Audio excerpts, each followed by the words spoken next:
Hello, everyone. Thanks for being here. This is really cool.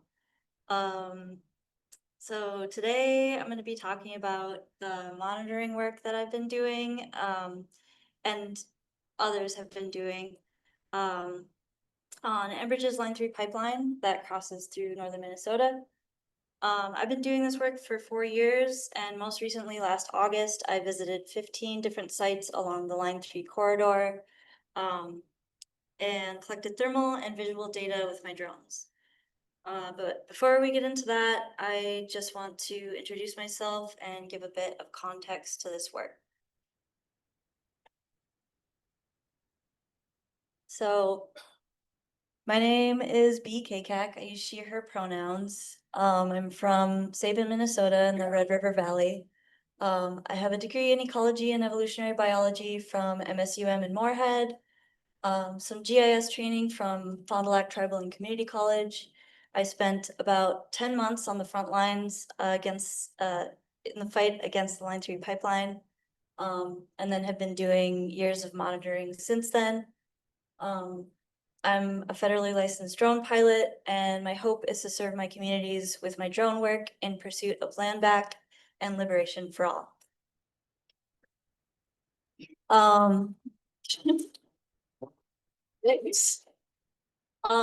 So some main topics of this presentation, we'll have an overview of Enbridge's Line 393 pipeline through northern Minnesota. We're going to look at the ongoing construction damages to the land and water, and then we'll have a discussion of what we can do to hold Enbridge and the state of Minnesota accountable. I did invite several people from the Minnesota Department of Natural Resources. And this is the screenshot of my rejection from Randall Doneen, who is the DNR's point person on the Line 3's permits. So yeah, he invites, yeah, shame. He invites the data, but doesn't want to be here. Anyway, so I visited 15 sites this year, but I'm only going to talk about 10 today. Oh yeah, this first. So important topics regarding Line 3 that I will not cover. Yeah, the work that I'm going to cover is just a tiny fraction of the harms that this pipeline causes. So some of the other harms are the Clearbrook aquifer breach, which happened here in Minnesota, other environmental damages like frac outs, police violence and repression against water protectors during construction, connections between pipeline construction and missing and murdered Indigenous relatives, multiple litigations between the state of Minnesota and Enbridge, regulatory capture in the courts, as well as state environmental agencies, and tar sands extraction, which you can see here. So what is Line 393? It is a pipeline that is owned by the Canadian oil company Enbridge. It was originally built in 1968. Recent construction expanded and rerouted the pipeline. The original pipeline is responsible for the largest inland oil spill in US history, with 1.9 million gallons spilled near Grand Rapids, Minnesota in 1991. It currently transports up to 1 million barrels of tar sands per day from Hardisty, Alberta to Superior, Wisconsin, and 337 miles of the pipeline goes through northern Minnesota. The expansion was proposed in 2014 and construction began in November 2020 and was completed in September 2021. So Line 3 is the original pipeline, which you can see here. And then Line 93 is the replacement, but it's actually an expansion and a reroute. So that goes here. And in this presentation, I'll probably just use Line 3, but I'm referring to the new expansion of the pipeline. So yeah, like Jackie was saying, construction of the pipeline has created a variety of damages in more than a dozen sites in Minnesota alone. Frac outs, aquifer breaches, habitat destruction and fragmentation, deforestation, topsoil removal, fragmentation of communities, treaty violations, and police violence are just some of the damages caused by construction. And today marks the 4th year that tar sands began to move through the pipeline. So why do we need to monitor line 3? Oil spills are only one way pipelines cause harm, as we'll see in the presentation. The land the pipeline cuts through are remote and sensitive areas. Enbridge's past and current conduct raises trust issues. They have violated their permits and the law. Minnesota regulatory agencies such as the Department of Natural Resources and Minnesota Pollution Control Agency have largely failed to hold Enbridge accountable for their damages. And in contrast, Minnesota DNR arrested hundreds of nonviolent water protectors, including myself, during construction. During and after line 3 construction, water protectors witnessed a variety of damages. And Enbridge promised there would be no long-term damages, yet damages remain all across Minnesota 4 years after construction. And then just a short history of the monitoring work. So in November 2021, just after the pipeline construction was completed, Jeff Broberg, along with a coalition of other groups, hired a thermal fixed-wing drone to collect data along the entire corridor in Minnesota. 45 sites showed up as hotspots, which are possible upwellings of groundwater. Soon after the flyover data was collected, a community science group of about 10 people formed called Wadukawad Amaquag, those who helped the beaver. They collected data on the ground and via drone, and you can see their work online. I provided drone data for WA from spring 2022 through spring 2024. And I am only one of many people who have done monitoring work on this pipeline. Okay, so what does thermal imaging have to do with pipelines? It's been used in ecological and hydrological studies to locate upwelling water. Since upwelling groundwater reaches the surface at around 45 degrees Fahrenheit, so you can detect that temperature if the surrounding ground and water temperatures are significantly and consistently higher or lower than 45 degrees. Sorry, I keep accidentally clicking. So an aquifer is a pocket of water underground that is often under pressure. When pierced, water flows out of the aquifer, adding groundwater into ecosystems that have different water temperature and chemistry, potentially disrupting wetland habitats and can dry up nearby natural springs and wetlands and potentially deplete the aquifer.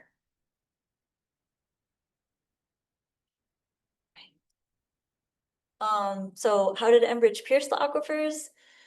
They often used their trenching method to put the pipeline in the ground, where they would pound these sheet pilings into the ground. They're 30 feet tall or more. So they would pound these sheet pilings into the ground and make a trench, dig it out, lay the pipeline in, and fill in the trench, and then pull the sheet piling out. And often when they pounded these sheet pilings in, they pierced aquifers. So these are the 10 sites that I'm going to be talking about. We'll be going from eastern Minnesota to North Dakota. So the first place is called Little Otter Creek. This is a Google Earth photo from 2017, and you can see there's already pipelines here. But this is what it looks like in 2023. So there's more pipelines here. They installed line 3 over here. You can see where their matting was, where they had their machines. And then, yeah, you can see where the corridor is. And then this is a place that Jackie and I have visited multiple times and have collected water samples from and water temperatures from, and it seems to be an aquifer breach. And this is an old pipeline. This is also Enbridge's, line 67. It was built in 2010. And yeah, so this is from one of our field visits. This is, we did not make this hole. This is just flowing water in February in northern Minnesota. And in contrast, this is a hole that we pierced in the ice, and you can see there's already ice forming on the surface. And yeah, this is from later that year, and in November, the water is, 50 degrees. And then this is my recent footage. So this is from August and still looks the same. I didn't get any readings, any temperatures around 45 degrees. So that was unusual, but you can still tell that it's a damaged place. Like we have to like recognize that this should look like this. So next is the Fond du Lac Reservation. It's actually 400 feet from the border. This is a known breach site. So it's sort of known because there's still an ongoing breach. The breach was reported in 2021. Enbridge says that they fixed it in April 2022. The breach released a reported 263 million gallons of water and required 150,000 gallons of grout to fix. And so these points are from Enbridge's data. These are the upwellings that they have capped. And then these are the points that I have found with my drone that are still flowing today. And unlike the rest of these sites, the water is coming out at around 90 to 100 degrees Fahrenheit. And this is year round. Yeah, we don't really know why. One of the guesses is maybe they're adding heat here because there's a pump station just right there. And maybe they're adding heat to the tar sands to keep them viscous. So yeah, these thermal images were taken on December 30th. The middle of winter. 91 degrees, 90 degrees, 93 degrees. And then this is from last month. There's 100-degree water. So this is obviously very unusual and probably very bad for all of the ecology there. Like, this is northern Minnesota, where all of the habitats depend on long periods of freezing. And at this place, it probably never freezes. And the warm water is going into one of the rice lakes on the reservation called Deadfish Lake. And it's one of the lakes that open up first for the elders to rice on. And we don't know what this hot water is going to do to that rice lake or any of the surrounding ecology. So next is Moose Lake, the place where Jackie was talking about. I just wanted to show how consistent this place had been before the pipeline. So these are all Google Earth images. This is 2003, 2015, and this is a power line corridor. And then you can see that here, but then here is the pipeline where you can see the water deviates and follows the corridor of the pipeline. This is from 2022, around the time when we were first figuring out that this was an aquifer breach. The sandcastle was not up yet. Wait, where do I point this? Here is January 2023. This was the first day I saw this on the ground. Obviously the middle of winter, there's flowing water.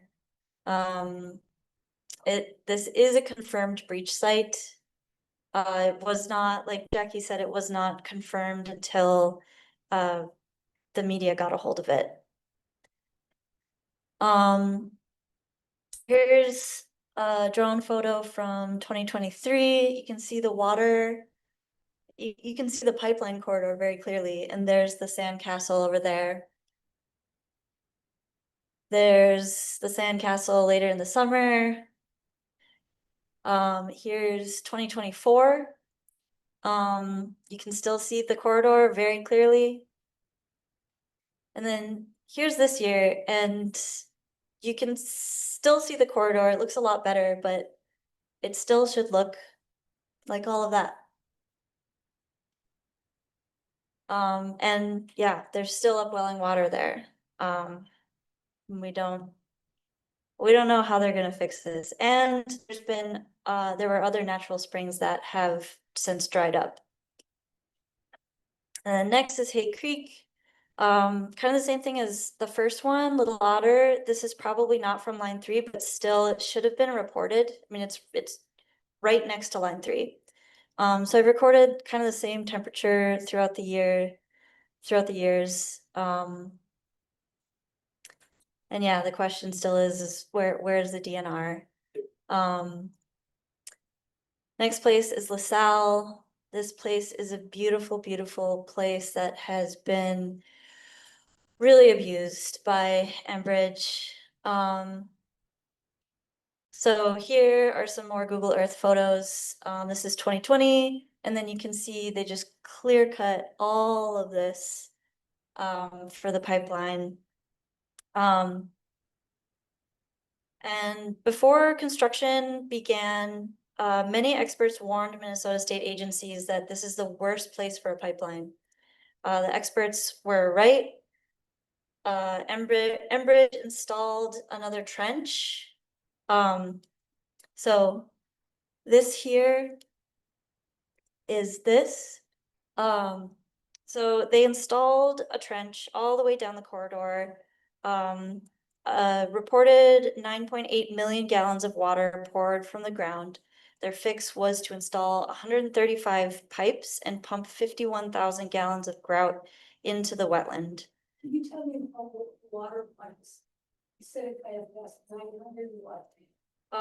9.8 million gallons of water. And so these illustrations represent the sheet pilings going in and the water coming up along the sheet pilings. And then this is their grout wall, which is an underground wall that is 23 feet tall and the length of 2.5 football fields. And yeah, I wonder how that is not long-term damage to an ecosystem that took thousands of years to evolve. And then this is a photo of the corridor in 2023 where they clear cut part of the forest and laid the trees down for some reason unknown to me. But that was pretty brutal to see, it still is. Next is the Mississippi River. This is kind of a quick one. So here's a photo from 2023. You can clearly see where the pipeline goes over the Mississippi, goes under the Mississippi. And then this is from this year. So you can see where it's clear cut. Fortunately, that's kind of all you can see. But then there's this spot that is consistent with other aquifer breach sites. It's rusty and the water coming out is about 45 degrees. Yeah. Now we're going to Walker Brook. This site is very similar to LaSalle. It has been highly abused and has been through years of construction. So here from 2013, you can see the power line corridor, which you can see here, and then here's the pipeline corridor. So this is one of the last river crossings in Minnesota. And this site and the Fond du Lac site the state did not require an environmental study before approving the route. This place has a similar geology as LaSalle, and was under construction for almost 3 years. Experts warned that because of the steep banks into the creek and wetland ecosystems, that there is a huge risk that the pipeline will bend and possibly break here. And yeah, we can see, throughout the years, there's just been various amounts of construction going on. And here, there's evidence of aquifer breaches. The state has still not recognized this site as an aquifer breach and has never really talked about what's even going on here. So yeah, this is from 2021, from Wadukawad Amaquag, and then this is my photo from 2023, which might be the same upwelling. But yeah, now, this is from 2024, and then now this year, they clear cut it. When I put on my drone, I honestly was unsure if I was in the right spot. It just looked totally different. To have like all of that forest missing. I should have taken a better photo because it goes on that way. Yeah. So now this is 360th and Gully, which are two different sites, but they're like a mile apart. So this site, you can see, this is the pipeline corridor here. And then you can see that this water just opens up because this is a ditch with water in it, but if standing here, you can hear the rushing water. And it seems like there's an aquifer breach because there's so much water all of a sudden right at the pipeline corridor. And the temperature. So that was in 2023, and this was in last August. Same thing. This is Gully from 2023, and you can see on the pipeline corridor, it just looks bad and different than the other places. And so this is another ditch that has upwelling water, and this is from this year. They have to know about it because now there's all these monitoring. I mean, I don't know what that is, but I'm guessing those are monitors. So there's many of those out there. So the breach would be here. So yeah, hopefully the DNR and/or Enbridge will start to be transparent with us and tell us what's going on in any of these sites. So then last is the Red River, which is not an aquifer breach site, but it just looks really damaged. So this is this year. This is right where the pipeline crosses, and this is a tributary to the Red River, which you can see, this is where the pipeline crosses, that's going into North Dakota, and then that's the Red River. So it's very close to the Red River. And then this is going the opposite direction towards Minnesota. And this is an Enbridge pump station, and it crosses the red right there. And yeah, so this is a view of downstream. So here's where the pipeline crosses, and then downstream, and then that's a view of upstream. And yeah, I just wanted to include that just because I don't know, it's so vividly damaged. So just a couple more slides. So some calls to action. We can call the state, the DNR, MPCA, PUC, Department of Health, Keith Ellison, Governor Walz, ask them what they're doing to hold Enbridge accountable for these damages and their violations of their permits. Enbridge promised only short-term damage, is clear-cutting forests, destroying peat bogs, installing underground concrete walls, and piercing aquifers. Short-term damage. What is the state doing to address the hot water coming out of the ground at Fond du Lac? Discharge of water over 80 degrees Fahrenheit violates Minnesota law. State rules say that pipeline routes, particularly those that run underground, should avoid wetlands, and more than 20% of Line 3's PUC approved route goes through wetlands. We can demand the DNR to protect our environment and not corporations. We can keep fighting Enbridge and their proposed Line 5 reroute in Wisconsin and their Line 5 tunnel in Michigan. And of course, we can keep eyes on the land and collect baseline data wherever we are. And I just want to remember Jeff Broberg, whose work is foundational to all of this work. He very sadly passed away this last spring.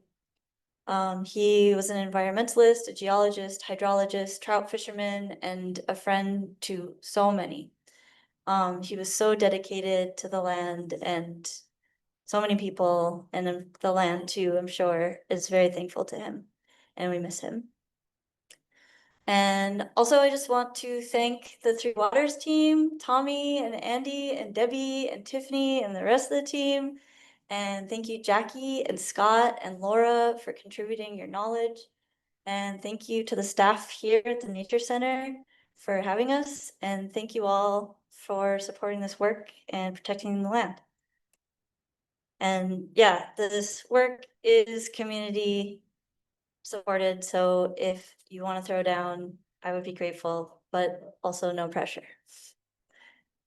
That's it.